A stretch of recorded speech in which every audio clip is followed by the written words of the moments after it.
Génesis capítulo 2. El primer Sabbat, versículos 1 al 3.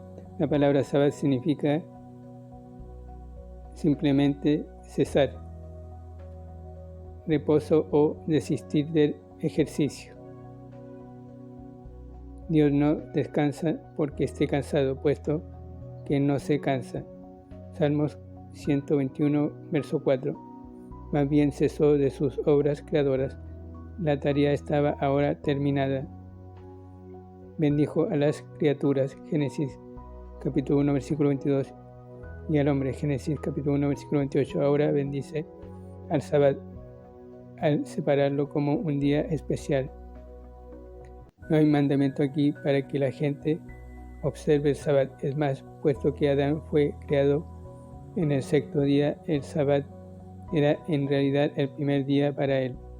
El Sabbat no aparece de nuevo en el Antiguo Testamento, sino hasta Éxodo capítulo 20, versículo 8 al 11, donde Dios lo da a Israel como señal especial del pacto. Éxodo capítulo 31, versículo 12 al 17. Las Escrituras nos dan evidencia de que Dios alguna vez les dijo a los gentiles que observaran el Sabbat. Es más, en Salmos 147, 19 y 20 dejan claro que la ley mosaica del Antiguo Testamento se dio solo a Israel, quien fue al cautiverio porque profanó el Sabbat. Nehemías capítulo 13, versículo 15 al 22. Los que todavía guardan el sábado como día de reposo, más también lo guardan. Se basan en los versículos donde dice que Abraham también guardó las leyes de Dios, pero no dice qué leyes eran. Al contrario, Pablo en Romanos capítulo 4, versículo 13 al 16, dice que las promesas de Dios a Abraham fueron por la fe y no por la ley, es decir, por la ley de Moisés. Por lo tanto, los que están en la fe de Abraham no estamos obligados a guardar la ley de Moisés, y tampoco deberíamos hacerlo. Veamos lo que dice Génesis capítulo 26, versículo 5. Dice: por cuanto oyó Abraham mi voz y guardó mis preceptos, mis mandamientos, mis estatutos y mis leyes. Pero en ninguna parte dice cuáles eran estas leyes o estos estatutos. Mientras Cristo estaba en la tierra, guardó el Sabbat, puesto que vivía bajo la dispensación de la ley. Por supuesto, no siguió las reglas humanas de los fariseos. Marcos capítulo 2, versículo 23 al 28. En los primeros días de la iglesia, los cristianos judíos se reunían en el Sabbat en las sinagogas, hasta que los creyentes judíos fueron perseguidos y expulsados. No obstante, en el primer día de la semana, domingo, el día del Señor, fue su día especial de comunión y adoración. Véase Hechos capítulo 20, versículo 7, 1 Corintios capítulo 16, versículo 1 al 3. El primer día conmemora la resurrección de Cristo. La conclusión de su obra al producir la nueva creación. Estos dos días especiales, el Sabbat y el Día del Señor, conmemoran cosas diferentes y no deben confundirse ni mezclarse. El Sabbat se relaciona a la antigua creación. Está ligada a la ley de Moisés y se dio expresamente a Israel como parte importante de la ley. Por lo tanto, guardar el sábado es estar bajo la ley. En cambio, el domingo o día del Señor se relaciona a la nueva creación y pertenece a la iglesia o al nuevo pacto de la gracia. El Sabbat habla como ley de 6 días de labor a los cuales le sigue el descanso, es decir, corresponde a las obras humanas. Ver explicación de la historia de Caín y Abel en capítulo 4. Pero el día del Señor habla de gracia, porque empezamos la semana con descanso domingo y entramos y estamos en el reposo del Señor. Ver Hebreos capítulo 4, donde por fe hemos descansado de las antiguas obras de la carne, y de ahí en adelante nuestras obras están cubiertas o expiadas en la cruz de Cristo. Hebreos capítulo 4 indica que el Sabbat del Antiguo Testamento es un tipo del futuro reino de reposo, tanto como el reposo espiritual que tenemos mediante la fe en Cristo. Colosenses capítulo 2 versículos 13 al 17 deja en claro que el Sabbat pertenece a las sombras de la ley y no a la plena luz de la gracia. Las iglesias pueden adorar al Señor en sábado, pero guardarlo por ley o por la ley de Moisés es no comprender la gracia salvadora. El cristiano, por lo tanto, no debe guardar el sábado. Gálatas capítulo 4 versículo 9 al 11 indica que la observancia legalista del sábado es un regreso a la esclavitud. Romanos capítulo 14 versículo 4 al 13 sugiere que guardarlo puede ser una característica de un cristiano inmaduro que tiene una conciencia débil. Nadie puede ni debe condenar a quienes dan énfasis especial a adorar en el domingo, el día de la resurrección. El primer huerto, versículo 4 al 14. La historia bíblica puede resumirse en 4 huertos. 1. Edén, donde entró el pecado. 2. Getsemaní, donde Cristo se entregó a la muerte. 3. Calvario, donde murió y fue sepultado. Véase Juan capítulo 19, versículo 4, versículos 41 y 42. Y 4. El huerto del paraíso celestial. Apocalipsis capítulo 21, versículo 1. Moisés describe el primer hogar que Dios le dio a la primera pareja. Aquí se incluyen detalles adicionales del relato de la creación de capítulo 1, especialmente de la creación del hombre y la mujer. Estos son relatos complementarios, capítulo 1 y capítulo 2, no contradictorios. El versículo 5 indica que Dios quería que el hombre labrase la tierra. El hombre fue formado así como el alfarero da forma al barro. El hombre era responsable por cultivar el huerto, cuidarlo y guardarlo, lo que sugiere la presencia de un enemigo. Dios le dio a Adán y Eva todo lo que necesitaban para la vida y la felicidad, todo lo que fue bueno y placentero, y les permitió que lo disfrutasen en abundancia.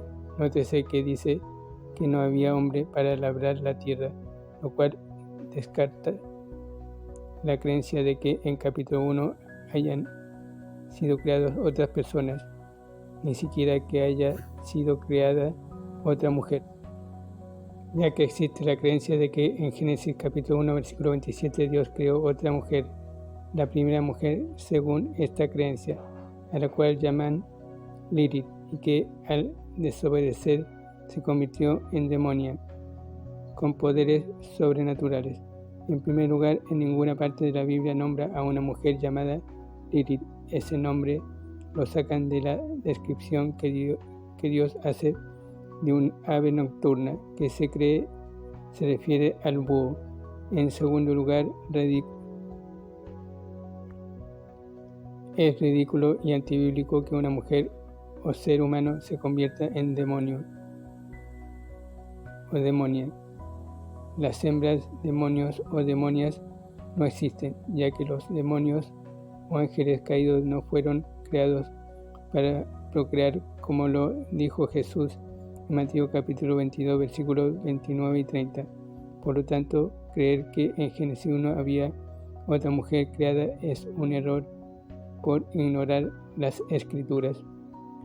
Los dos árboles en Génesis son importantes. El texto de Génesis capítulo 3 versículo 22 sugiere que el árbol de la vida sustentaba la vida para la humanidad. Véase también Apocalipsis capítulo 22, versículo 2. Si Adán hubiese comido del árbol de la vida después de pecar, no hubiese muerto y entonces la muerte no hubiese pasado a todos los hombres. Y Cristo no hubiera muerto para redimir a los hombres. El árbol de la ciencia del bien y del mal simboliza la autoridad de Dios. Comer de ese árbol significaba desobedecer a Dios e incurrir en la pena de muerte. El árbol de la ciencia era para que el hombre supiese o conociese la diferencia entre el bien y el mal. Si el hombre y la mujer no lo comían, eso significaba tres cosas. 1. Que se sometían y obedecían el mandamiento de Dios. 2. Que estarían libres del pecado y permanecerían en la inocencia original. 3. Pero no hubiesen conocido o entendido la diferencia entre el bien y el mal. Por eso, para conocer y tener comunión con Dios debían aprender la diferencia entre el bien y el mal, como por ejemplo un niño. Para eso deberían decidir por ellos mismos obedecer o desobedecer a Dios o obedecer a la serpiente. Eso es el libre albedrío. Obviamente el ser humano tiene libre albedrío, porque así puede entender y conocer a Dios voluntariamente y no por imposición. Eso destruye la doctrina calvinista. Hoy en día también estamos todos en ese dilema, obedecer o no a Dios. Si no lo obedecemos, estaríamos por lógica obedeciendo a la serpiente. Estaríamos cayendo en sus dientes venenosos. La primera ley, versículo 15 al 17. Adán fue una criatura perfecta que nunca había pecado, pero que tenía la capacidad de pecar. Dios hizo a Adán un rey con dominio. Génesis capítulo 1, versículo 26. Pero un gobernante puede regir a otros solo si se gobierna a sí mismo, de modo que fue necesario que Adán fuera tentado. Dios siempre ha querido que su criatura le amen y le obedezcan por su libre voluntad, libre albedrío y no debido a coacción ni a recompensas. Recordemos que solamente Dios es santo y perfecto. Todos los demás, incluso los ángeles, tienen imperfección. Por lo tanto, el hombre debía ser probado para que no solamente conociese la diferencia entre el bien y el mal, sino que alcanzase la perfección y compartiese la santidad juntamente con Dios, ya que sin santidad, como dice Hebreos capítulo 12, versículo 14, nadie podrá ver al Señor. También compárese con Job capítulo 4, versículo 18. Esa prueba era perfecta, justa y equitativa. Adán y Eva disfrutaban de la libertad y de abundante provisión en el huerto y ni siquiera necesitaban del fruto del árbol de la ciencia del bien y del mal. El primer matrimonio. Versículo 18 al 25. Todo en la creación era bueno en gran manera. Capítulo 1, versículo 31. Excepto la soledad de Adán. No es bueno que el hombre esté solo. Apunta a la base del matrimonio. 1. Para proveer compañía. 2. Para continuar la raza. 3. Para ayudarse mutuamente y producir lo mejor. La palabra ayuda idónea. Versículo 18. Se refiere a un ayudante, uno que satisface sus necesidades. Esta compañía no se halló en ningún animal de la creación, mostrando así el gran abismo que hay entre los animales y los seres humanos hechos a imagen de Dios. Dios hizo a la primera mujer de la carne y hueso del primer hombre, y cerró la carne en su lugar. Versículo 21. El verbo hizo en el versículo 22 en realidad es la palabra construir, como uno construiría un templo. El hecho de que Eva fue hecha de Adán muestra la unidad de la raza humana y la dignidad de la mujer. Se ha hecho notar que Eva fue hecha de su costado para estar cerca de su corazón y que la amara y que esté bajo su protección y cuidado. Él le puso nombre a todos los animales que Dios le trajo, versículo 19, mostrando así que el primer hombre tenía inteligencia, lenguaje y facultad de hablar. Ahora llama a su novia mujer, en hebreo Isha, que se relaciona a Ish, que significa hombre. De aquí tenemos la palabra hembra o varona. De modo que en nombre y naturaleza el hombre y la mujer se pertenecen mutuamente. Por supuesto, esto es un hermoso cuadro de Cristo y la Iglesia. Efesios capítulo 5, versículo 21 al 33. Cristo, el postrer Adán, dio origen a la Iglesia cuando dormía su muerte en la cruz y los hombres abrieron su costado. Juan capítulo 19, versículo 31 a 37. Participó de nuestra naturaleza humana para que nosotros pudiéramos participar de su naturaleza divina. Eva fue el objeto de su amor y preocupación de Adán, así como la Iglesia recibe el amor y el ministerio de Cristo. 1 Timoteo capítulo 2 versículos 11 al 15. Destaca que Adán voluntariamente comió del fruto prohibido y no lo engañaron como a Eva.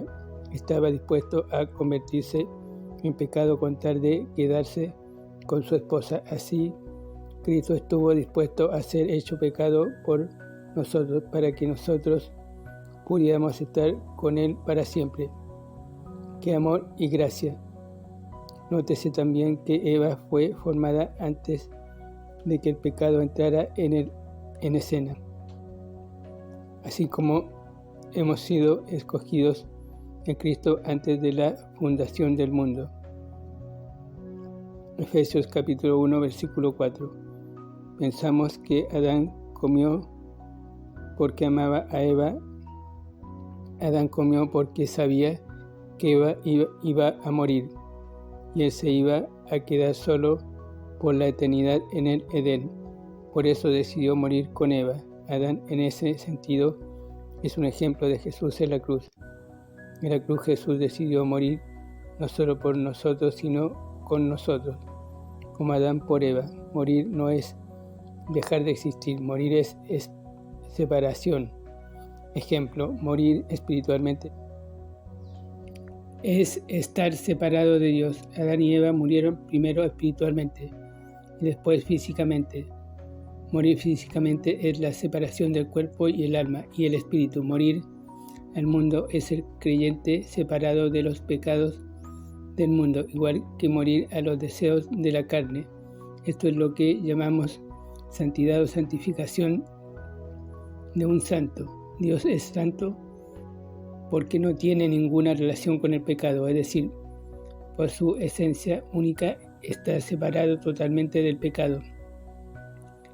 Si miramos con detenimiento, nos daremos cuenta de tres cuadros de la Iglesia en estos versículos, así como se pinta a la Iglesia en Efesios. Eva era la esposa, Efesios capítulo 5, versículo 21 al 33, también era parte del cuerpo de Adán. Génesis capítulo 2, versículo 23, Efesios capítulo 5, versículo 29 y 30, y fue hecha o edificada, lo cual sugiere a la Iglesia como templo de Dios. Efesios capítulo 2, versículo 19 al 22.